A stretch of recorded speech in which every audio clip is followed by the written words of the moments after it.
হলো এই যে এখানে যে একটা সাবমার্সিবল মোটর, এই বিল্ডিংটা কিন্তু আপনারা দেখতে পাচ্ছেন প্রায় 5 তলাটা ভবন। এই ভবনের আগে কিন্তু এই জায়গাটা কিন্তু আপনাদের টিন শিট ছিল, টিন শিট বিল্ডিং ছিল। যাই হোক এই জন্যে এই সাবমার্সিবলটা এখানে গাড়া হয়েছিল আগের প্ল্যানে।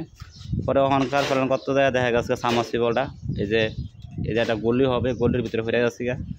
যাই হোক আমরা সাবমার্সিবলটা এখানতন লাইনগুলো টাইন না আমরা এই যে দেখেন আমরা যে 6 ইঞ্চি পাইপ লাগাইছি, এই 6 ইঞ্চি পাইপটা দিয়া আপনার এই যে যেভাবে যাই আপনার এদিকে কর্নারে একটা টাঙ্কি আছে, এই টাঙ্কির ভিতরে লাইনটা যাইব। যাই হোক আপনারা পোলোরের ভিতর দিয়ে পাইপ নিতে গেলে একটু চিন্তা ভাবনা করে নেবেন।